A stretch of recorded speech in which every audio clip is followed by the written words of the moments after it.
I'm Abby Meller, Managing Director of Moreover. I'm the host of Leading Lights, the podcast for women in the charity sector. Welcome, Helen. Thank you for joining me on Leading Lights. It's a real pleasure to be here. Thank you. Thank you. Helen, would you tell me a little bit about who you are and what you do? Yes, so my name is Helen Rowbotham. I'm Chief Executive of Access Sport, which is a national sport for development charity. And I joined the charity 3 years ago. So it's been a fantastic 3 years. Sounds great. Thanks, Helen. So we're going to start actually by taking a bit of a step back. I do this with all my guests. I ask them to tell us if they have an earliest memory that they can recall. What's your significant earliest memory? It's a funny one because I don't know if it's a memory or just a sort of patchy collection of kind of photographs and things. But when I kind of think about that, I actually grew up until I was 6 in Northern Ireland in Newton Ards. Lost the accent completely, clearly. But I've got this memory of sort of playing in the garden, shelling all the peas in the back garden when my mum wasn't looking and eating them, and playing with neighbours and sitting reading at playgroup. So all happy memories. I think because we then moved at 6 and we moved to Cheshire, kind of I've got sort of like fuzzy memories of those early years, but really happy and lots of family around, my grandparents there. But my dad was from Northern Ireland, but my mum's Canadian. So kind of there was a pull to the UK where she had family as well at the time. And that's what had brought her over to the UK, family? Yeah, yes. She'd been living from her teens in England. And so it was kind of that drawback. So, yeah.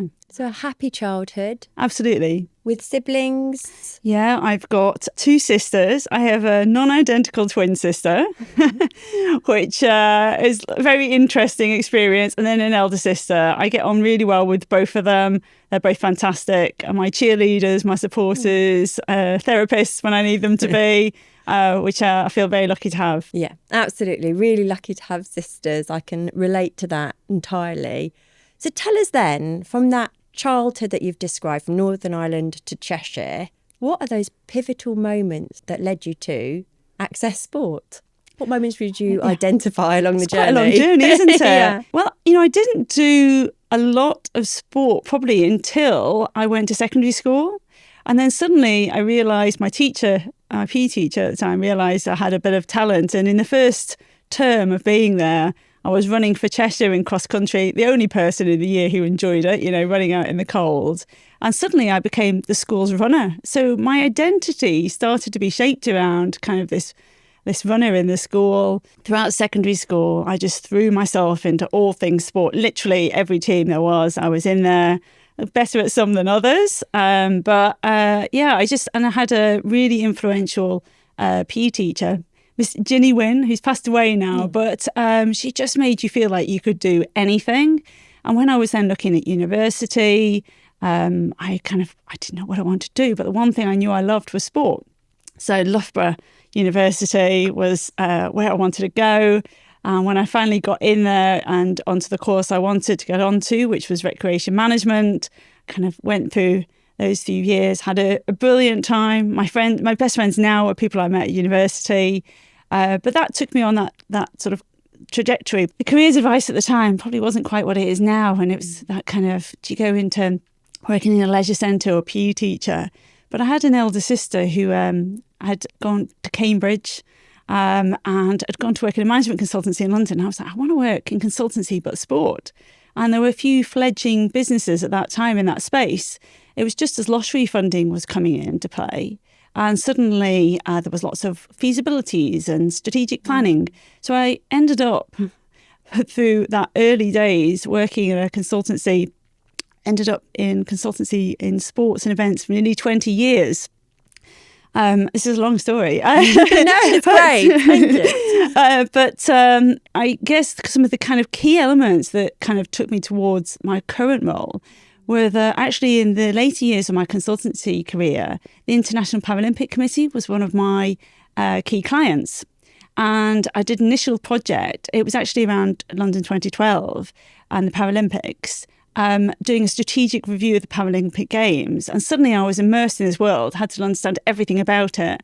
And all things disability sport were suddenly part of everything I was thinking about. And I got drawn into it, as you do in the Paralympic movement. Yeah. And also, it was the first time as well that I worked on a charity project. They had a charitable arm, the Agitos Foundation, and one of my projects was looking at the future direction of the foundation. So suddenly, disability, charity, and then when I moved on to actually British Rowing, where I was for 6 years in Director and Innovation, I set up a charity. So called Love Rowing, which is British Rowing's charitable foundation. It was a real sort of fledgling charity at the time. You know, these things are like early days, hard work, getting things up and running. But suddenly I was connected much more to the sport for development space. And when the opportunity then came up at Access Sport, it just seemed this perfect coalition or togetherness of all the different things that I love, both kind of sports. I was looking for a CEO role. I felt I was ready for that step. And some of our work's disability focused, also supporting disadvantaged young people to access opportunities in sport. So it all came together and it felt like the perfect role. And when you see those roles, you know you want them. So you kind of trying to find out more about the charity. But every conversation I had, I was like, right, this is for me. You knew? Yes. So just going back on a couple of things you said there. You said that you knew you were ready or you felt ready for a chief executive role. How? What was it that made you feel ready for it? It's interesting. I'd always had in my mind, even when I was young, I don't know why, maybe it was my father had his own businesses, that one day I would have my own business. I felt like I would lead an organisation. But I probably wasn't. If you ask people I went to school or university was, I wasn't I wasn't that sort of person who, you know those people who you think, oh, they're definitely going to be a leader. I don't think I was necessarily that. But I was that kind of quietly confident, getting on, doing a good job. And I guess through the roles I'd had, I knew I was good at what I did and that I could deliver results. In consultancy, you're always advising other people. And the reason I moved to British Rowing actually was I kind of felt like I need to show that I can walk the walk as well as talk the talk. So that was a transition phase for me. And actually, when I realised, no, I can do this, I can have a voice as well, because in consultancy, you tend the client's the voice. But actually, no, I've got kind of ability to take that forward and make that leap, and felt very confident in the environments I was in. So it did feel in many ways like a natural transition. And how did you hear about the role? What was the actual process? What did that look like? I was contacted by a headhunter recruitment firm who were clearly looking for people who were working in the sports or charity space. And yeah, to start, it was interesting. I had met the team, two of the team, including the previous chief exec, whilst I was establishing Love Rowing at British Rowing. Then this opportunity came up. It all kind of came together.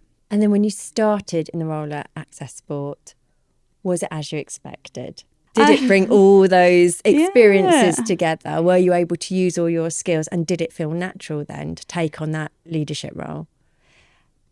Yes, it did. And some people find that really odd, because I know some people struggle with that.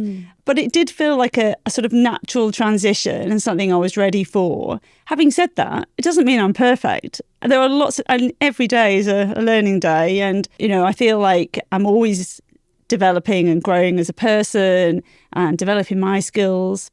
I've had fantastic support from my chair and trustees. And I guess the elements that I probably wasn't expecting were more actually around the percentage of my time and thinking that goes into fundraising. I didn't necessarily think I was suddenly going to become a fundraiser, but you inevitably, as a chief exec of a charity, that's such an important part of our work. But within the first 6 months of being there, we had created and launched a new strategy. We'd done a whole new brand identity. But what remained true was the work that we do. And that's why I loved the charity. The work that we were doing was absolutely brilliant. It really makes a difference. The charity had grown organically over time. And we had this brilliant product, if you want to call it that. But the opportunity was that actually we weren't very well known. So how do you take that brilliant product and shine a light on it, get more people involved, work with more partners, get more investors and funders, and take it to the next level. So I knew I had something really great to work with and a brilliant team. The challenge was to apply all the kind of experience I'd had to bring those to the mix and hopefully take it to the next level. Which I know you are looking to do, because I've had a look at the impact report, and there's been such growth, hasn't there, in terms of the numbers of people that you've helped over the last year. Maybe we can just draw on some highlights or some examples to paint a picture for our listeners of the types of projects that you've been doing, and around the coaching, the training, and I mean, I've been reading about the basketball to the everything. Okay. Essentially, we believe that all young people should have access to the transformational benefits of community sport. And if you think about all the clubs or sports organisations that you're involved in, your children, your family are involved in, the reality is that if you don't have the resources that are needed to pay, those termly membership fees, or you have a disability or impairment of some type, those offers are just not available and accessible. So the focus of our work is training, equipping and supporting community sports clubs to be more inclusive. And we do that through place-based work, our Changing Places programme, as we call it, where it's teams on the ground working with literally every type of sport and activity you could think of. And then changing sports. And this is a massive growth area for us, working with different sports and governing bodies to create those first step into sport opportunities where they don't exist. The fantastic thing is that all of our work is capacity building. It's all those amazing club leaders, community leaders who are out there. When we find them, we know that they want to do more, but they lack the support, funding. And if we can find those people and help them, then together we can achieve great things. And so, you mentioned a couple of the sports we work in there. We've had our longest running programme is actually our cycling programme, and BMX is a big focus of that work, because BMX is brilliant for bringing young people into cycling who maybe didn't think they were that traditional sporty kid. We've developed pump tracks around the country, which are, or now we call them multi-wheel cycle tracks, all-wheel bike tracks as well. Essentially, these are open access facilities in the neighbourhoods that would never otherwise have these facilities. We set up clubs. We support local volunteers to get qualified. And the impact is amazing, really life-changing in some cases. And then you mentioned basketball. We've just recently launched, we had a new basketball programme this year. We had a small basketball programme, but then we got funding from London Marathon Foundation, who are a wonderful supporter of ours. And that's allowed us to really drive it forward. So we're renovating basketball courts, doing a whole artist treatment on them, improving all the facilities, but importantly, then activating. So actually most basketball clubs are indoor based, but what we're doing is saying, right, actually, no, we need clubs to come to the local communities to meet people where they are. And we've developed the first outdoor basketball club, community basketball club in the country, is our understanding. Well, that's what we were told by Basketball England. So there you go. That's a milestone. That's brilliant. Yeah. And that's going from, success to success. And we're actually shortlisted for an award at the London Sport Awards for that project. We have a brilliant basketball development manager, Jay, who's been leading on that, with Tess, who leads the programme. I have a brilliant team. And this work wouldn't be possible without them. So shout out to the team. Absolutely. So you've been in the role for 3 years. You're talking about it passionately. How do you keep that enthusiasm for what you're doing? Because everything stems from you, doesn't it? Like, your enthusiasm infects the team, which allows them to go out and win, do their best job as well. Yeah, it's two ways. How do you keep that? How do you, yeah. It's a two-way thing, because I also take my energy from them and the brilliant work that they do. But yes, I think I know that, and I think this is something I've brought to every role, like that ability to bring energy, to and be really focused, be clear on what you want to achieve.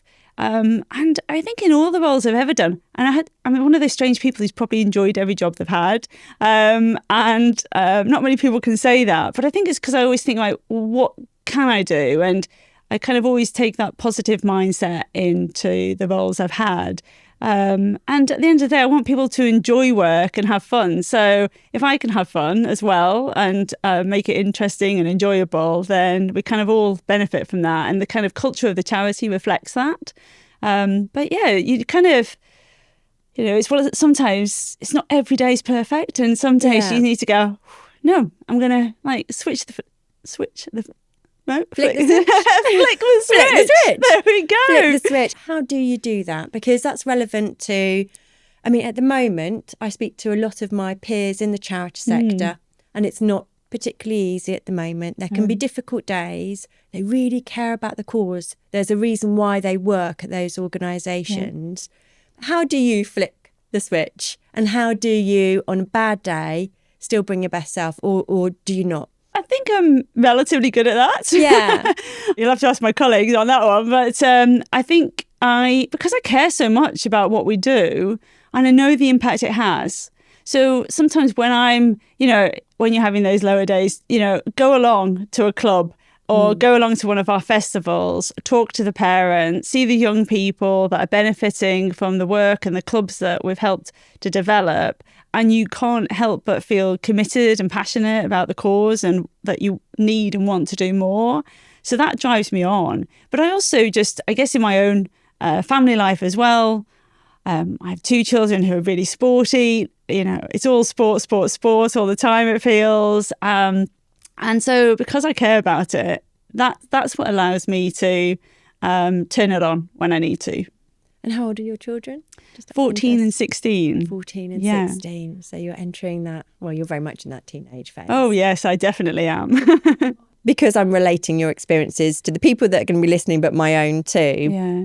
So I was thinking about the energy that you're bringing to the role. I understand the why. I understand that spending time with the beneficiary or feeling connected to gives you that drive and passion. I can see and hear that. Sometimes it's hard just to have that energy, to keep your energy levels topped up, especially because, you've got children in the teenage years. Yeah. Any tips or advice around that? Anything that you're doing as part of your day-to-day that keeps those energy levels up so that you can give? Yeah, it's really interesting. So actually having teenagers and being busy at home life as well as work life, actually I find that's what forces me to switch off and have time off work and kind of, focus on other things. I find that, you're naturally, that time off is imposed. I'd probably be a workaholic otherwise. And actually, I really enjoy even just things like driving the kids to different sports and activities and sitting and watching them and going to matches and doing all that sort of stuff. For me, that is a break. I love doing that and my mind switches off work. So that's important. Also, when I can, doing exercise and sport myself, I feel that's really important for getting that balance right in your life. Unfortunately, I've got a sort of injury at the moment, so I can't run. But running, for me, doing that regularly just creates that balance that you need and that time away. And actually, running's fantastic for clearing your mind and kind of getting your thoughts straight and just thinking through some of those challenges. Your kind of mind goes in all different directions. Everybody's got their own sport or kind of hobby, something that takes you away from that day to day. But you find that you can clear your mind. You're at the stage where you can be present within family life. It's not infringing. It doesn't take too much space in your head. If you ask my family, they might think differently on this, right? But for me, I think there's never been that sort of work-life divide that people talk about. For me, this is something I'm really passionate about, and therefore there's a lot of crossover. Yeah. And as a working mom, often I am sort of finishing my workday early to go and do stuff, and then coming back and doing emails late at night, or occasionally picking things up at weekends, or perhaps 2 occasionally. But personally, I don't mind that. You've got to get the balance right. And family always comes first. That's so important. If you start to lose that balance, then you kind of know you need to adjust. But I feel like most of the time I get that balance right. And when it goes off, you kind of need to reset. I think that's really reassuring for people that are listening to this, because it's a question I get asked all the time. Is it possible? What does it look like? Is it manageable? And I do think that post-pandemic, sort of flexible working our expectations have changed. It's definitely the drive towards what you're doing, not how many hours are you sat at a desk or, you know, being seen to be in, you know, the office and around people, or the impact that you're having. So things have shifted, haven't they? They absolutely have shifted. And actually, I work from home often 1 or 2 days a week. And actually, that is a really important part of that rebalancing.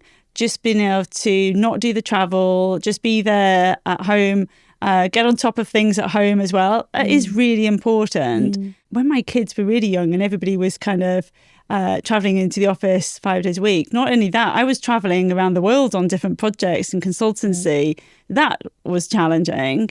But actually, you're right, post-pandemic, much easier. And also, there is that element of, as you become more senior, you have more control over your own diary. And that's sometimes challenging as you're kind of taking those steps up the ladder. But I think it's really also important to show the team that actually our home life and our family life and our well-being is really important. And if people don't get that part right, then can they really bring the best of themselves to work? So I probably don't always get that balance right with everybody, but I think we're on that kind of route, and we're trying to get to that space in the same way that we encourage people to go and exercise and do sport during the day, if that's what they need to do to get that balance right. So that leads me on to the question of International Women's Day. We're recording this a few days before International Women's Day. What does International Women's Day mean to you? Well, it's really interesting because for me, I grew up, as I said, with 2 sisters. I went to a girls' state school, secondary school. I had this amazing PE teacher female PE teacher who believed I could do anything. My first job out of university, I was lucky to have a male boss who just basically threw me in the deep end of everything and said, you can do it, get on with it.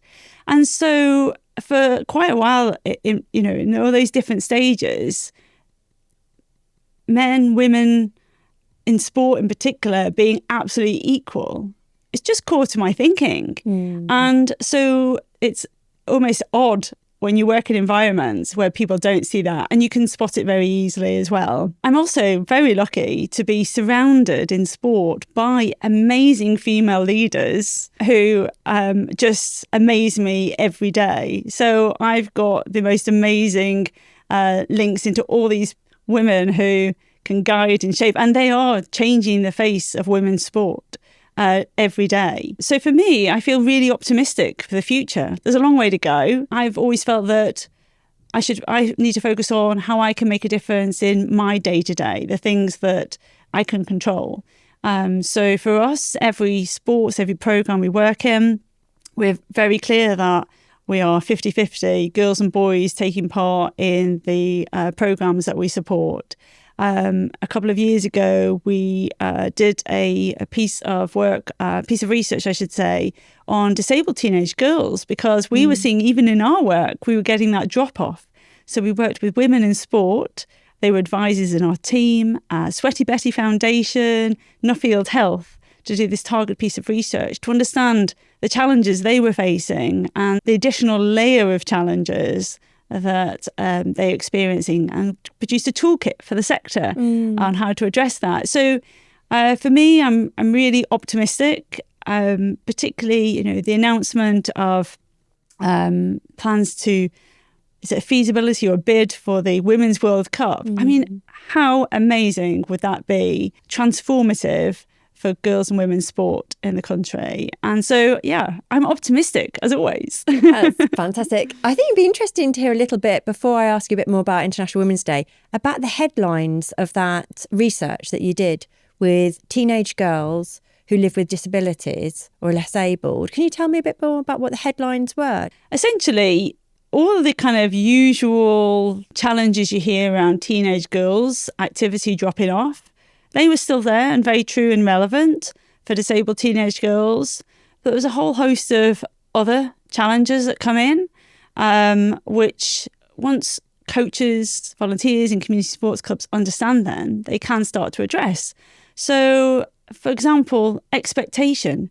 Actually, we need to be really ambitious for the disabled children and young people and teenage girls we support. They want to do more. They want to be pushed. They want to have all the opportunities that every other child and teenager has. And actually being confident that they want those opportunities to be presented to them is really important. Understanding that actually teenage girls, and this is slightly different from the research around other disabled teenagers, is that teenagers and disabled teenagers is that they really want to participate with their peers. So they do want to take part in activities with other teenager girls who have similar disabilities, maybe they're neurodivergent, and that's where they find that tribe, that sense of community and safety and security and confidence. A lot of the research for other age groups, we'll talk more about integrated offers. So there are just kind of these different nuances on the way we can position things, the way we promote activities, the kind of whole experience that disabled teenage girls have when they start up at a new club or even interested in approaching a new club. What information do they see that's online that speaks to them and the challenges that they feel? So thinking about International Women's Day, how will you acknowledge the day? Well, we're going to have, as we do every year, but actually all year round, to be quite frank, some fantastic social media posts telling the stories of the wonderful teenagers and female leaders, volunteers that we support.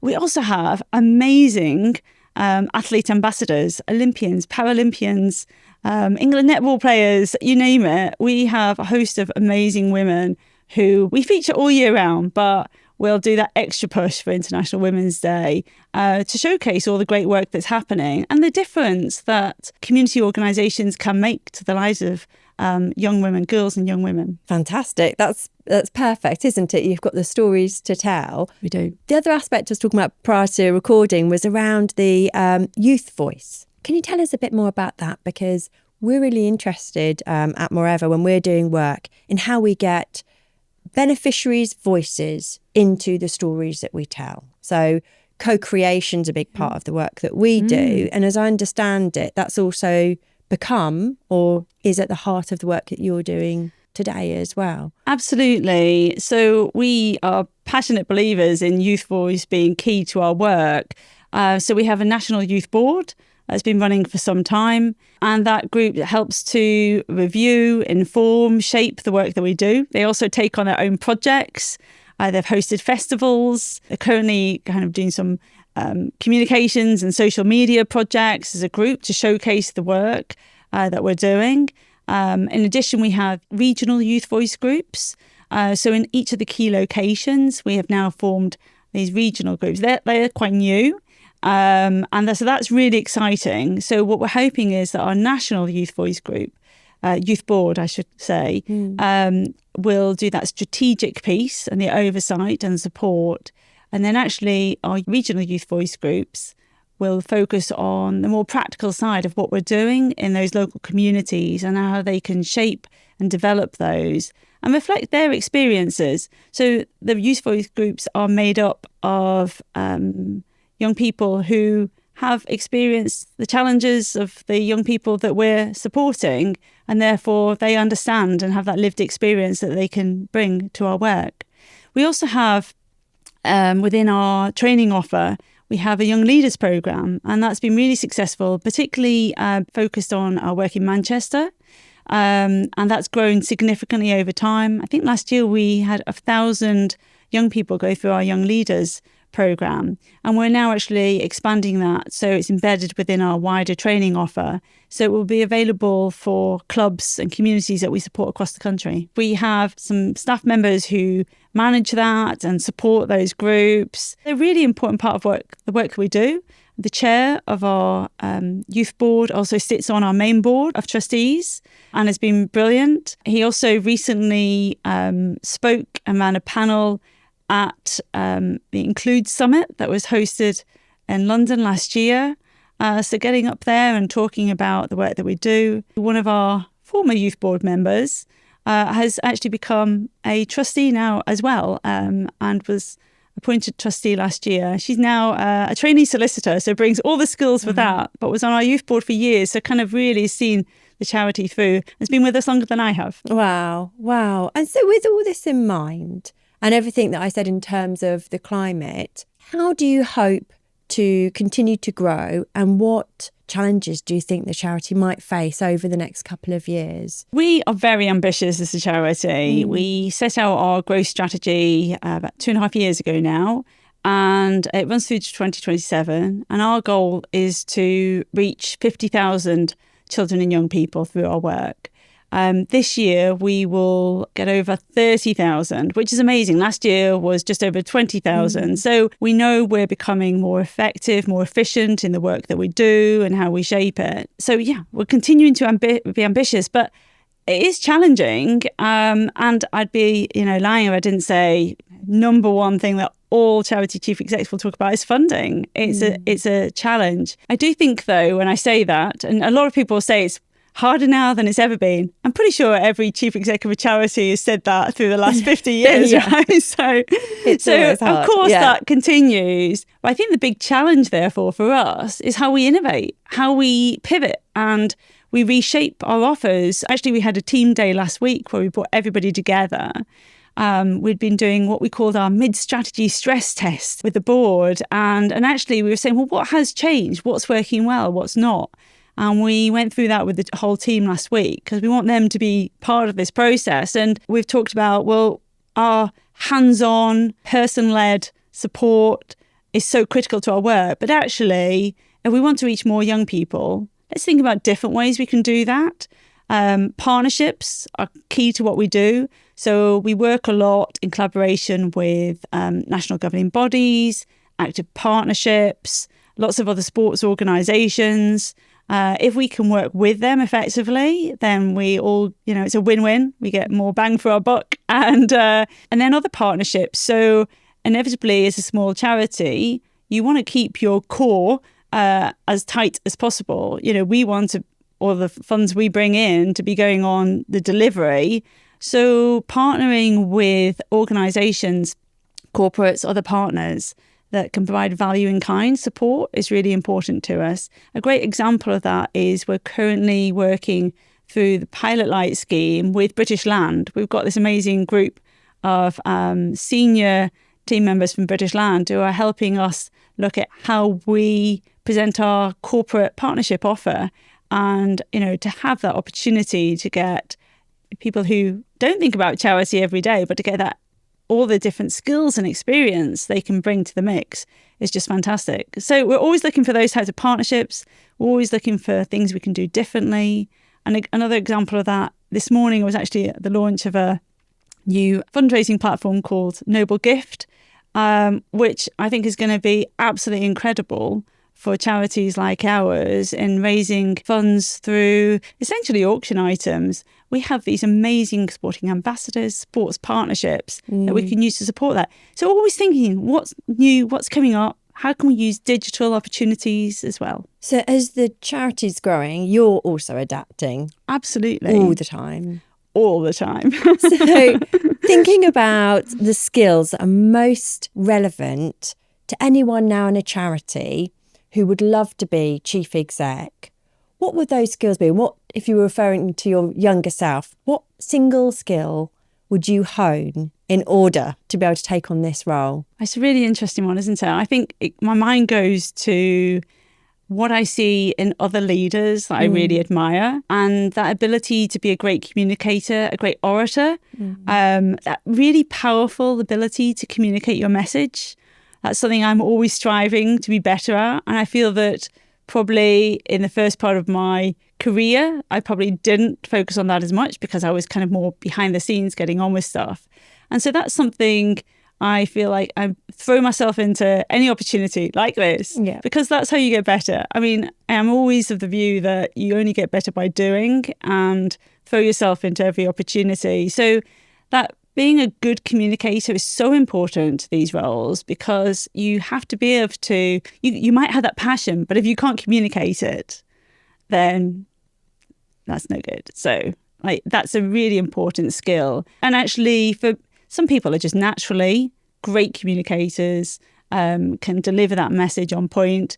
And then the rest of us work at it, but we can get there. Yeah, absolutely. I was thinking it's communication, but it's bringing people on board as well, isn't it? Absolutely. That's the reason, really. You want people to feel so passionate and to hear the passion in what you're talking about, that they want to be part of it. It's so important. And there's trust there as well. So Absolutely. People hear you, love the story you're telling, the vision that you're giving, but they trust you enough to come on board. Yeah, trust and that integrity in what we're doing.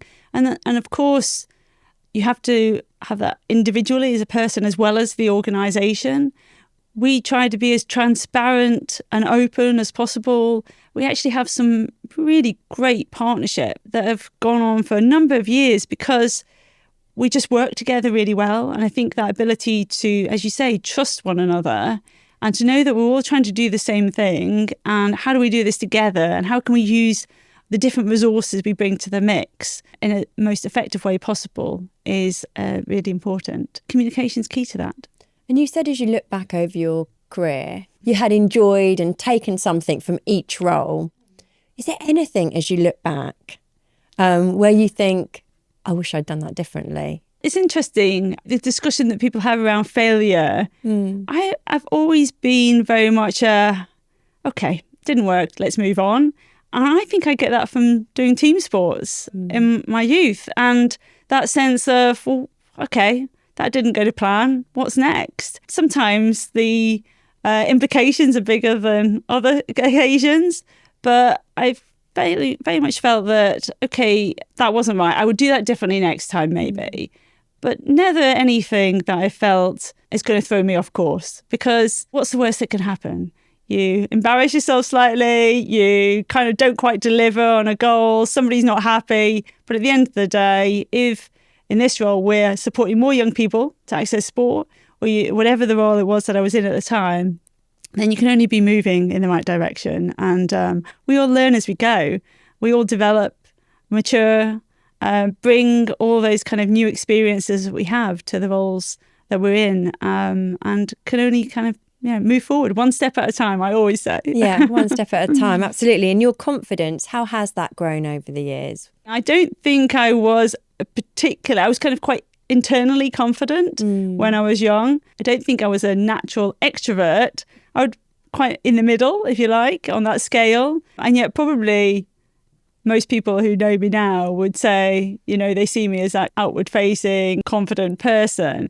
But I'm probably quite in the middle still. I'm not a natural extrovert, but I have taught myself over various roles and years to turn it on, like I said right at the start. So can an introvert be the chief exec of a charity? Absolutely. It's all about knowing your purpose and vision and being able to communicate that and bring people on board with you. I think, that traditional mould of the extrovert, big alpha character, I think those days are gone. And actually what we want is people and leaders who understand and are passionate about the mission, are able to bring people on that journey with them, who care for people. And I think that's really important. And, I hope I'm on that journey. Yeah. Helen, are you happy today? I am happy. Yeah, I'll have to admit, I'm an eternal optimist. You see, I can feel that. I can feel the energy and the optimism, and I can see your eyes literally sparkle when you're talking about Access Sport and the work you're doing. Day to day, are you happy? I am. I have a fantastic family. I've got a job that I love. I work with brilliant people. I think that makes all the difference. And I feel like I'm doing good work and something that has purpose. That combination of things is a great place to be. Am I happy about everything every day? No. There are often things that you want to change and do better and so on. But overall, yes, of course, I'm in a great place and very lucky in that sense. So Helen, before we wrap up, I just wanted to ask you about that shift from the private sector to charity. And I'm thinking about that because I'm thinking about the women and men that are going to be listening to this, thinking about that leadership role and that shift that's also happened in terms of, I know since the pandemic, a lot of people are looking for purpose in their work. And so we might find that we have more people attracted to the charity sector. Can you tell me a little bit about how you made that shift and then how in turn that may have helped you take on that chief exec role? I was in consultancy, as I said, for nearly 20 years. I think the skills that you acquire in that time are all transferable. You become adept at working with people from all different backgrounds. In my case, working internationally, so people from very different cultures, working with clients across the private and public and third sector. So I'd felt I'd had that exposure to lots of different environments. And I was lucky that in that time, that was where I kind of got introduced to charity through some of the client projects that I did. So that kind of gave me that insight. But I do think just that, talking about the sort of skills that you bring, that ability to have a deadline, come up with solutions. I mean, if you're a good consultant, you are about problem solving. That's why you've been employed. And that's exactly what you need when you're running a charity.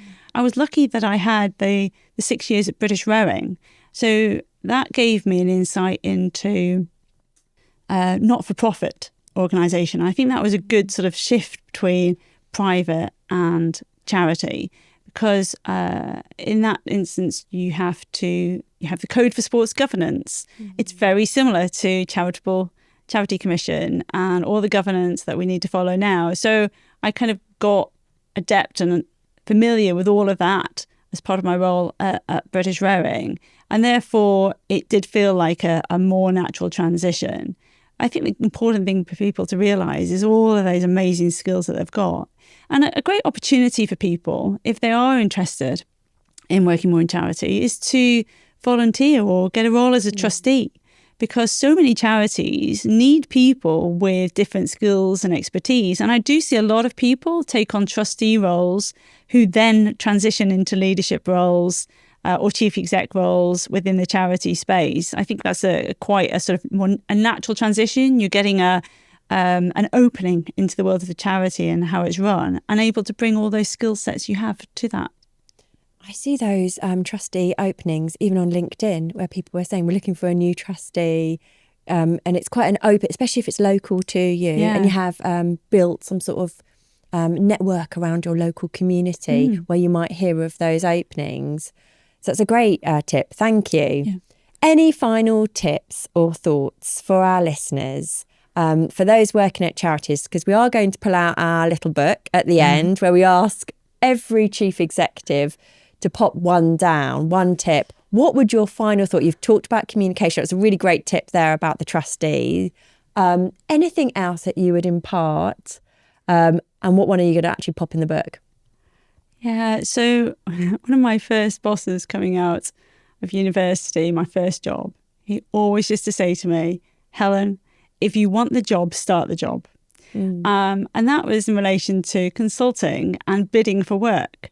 But essentially, you needed to show the client that you were going to stand up and present in front of, trying to pitch for work, that you were passionate about what they were doing. You knew about it. You'd already started the job. So why would they not employ you to do it? When I say that, I don't mean walk around hanging out CEO business cards and, kind of running all the meetings. But what I mean is think about what type of CEO you want to be. What does that look like? How do you want to dress? How do you want people to see you? I used to hear the phrase, dress for you, the job you want, not the job you've got. And almost the same applies to how you act. So if you aspire to be that CEO, then actually, how do you want to present yourself in meetings that you're in? Be a problem solver. Be that person that says, yes, I can support with that. Don't be clock watching, because no CEO of a charity can do that. But really think about kind of, if this were my charity, how would I want to be perceived? And I think once you get in that mindset, it puts you in a really positive place. It empowers you to feel like you can take that next step. And I think that's been something that right from that first job I had, maybe it's why I've kind of always felt that sort of leadership role was in the distance at some point, was because I felt I'm already pretending to be that person. If you want to use it, I'm doing it. You're doing it. Act the part that you want and then you can become it. I think that's great advice. I think that's brilliant. And I think that speaks to there's a certain amount of confidence in doing that, but it means that you're putting some thought into what kind of leader do I think I want to be? And you're painting a picture. It's not, this is my boss or manager and I'm going to replicate what I've seen. You're being more proactive, aren't you? And I think that feels really, well, it's empowering, isn't it? But a little bit of manifestation as well is happening absolutely. there. You're manifesting something that you want to happen. Absolutely. And use all those opportunities when you're at networking events to push yourself. For most people, it is not natural to go and talk to lots of people. But actually you say, no, I'm going to test myself here. I'm going to speak to 5-10 people in the room and introduce myself and be confident. And that's the only way you kind of slowly build up to that. So throw yourself in the deep end. I mean, across my career, I have been thrown into the deep end so many times and you always manage to swim. So it's all good. Yeah, I can really relate to that. I mean, the times I've been in a room and there's been 500 people, don't know anyone, and I've got to walk in and perhaps it's 30 minutes of networking before we go into, for example, an awards event or something. And you think, well, either I'm going to stand against a wall or I'm going to get something out of this. Absolutely. There was always somebody else stood on their own. And if you walk up to them and say, I just thought I'd introduce myself. Where have you come from today? The easiest one-liner possible. Works every time. Yeah, you need a few of those to hand. Absolutely. You need those icebreakers for the different scenarios you might be in. That first time you speak on stage, that first time you're in a big room and you know nobody. Get the first piece right and you're on the right track. Yeah. Absolutely. And it's never as hard as you think, is it? Never. Yeah. First moment is awkward, that first second or two. Yeah. But then you're right, it becomes familiar and you're doing it before you're really thinking about it. You crack on. Exactly that. Oh, Helen, thank you. It's been so lovely to speak to you. It's been lovely to hear your journey. And I love speaking to you so close to International Women's Day, especially with all your gorgeous, positive energy. I think it will be really infectious and I think our audience will love this conversation. So thank you so much. Thank you. Really appreciate it. Thank you for listening to the Leading Lights podcast. Don't forget to subscribe and recommend us to your friends.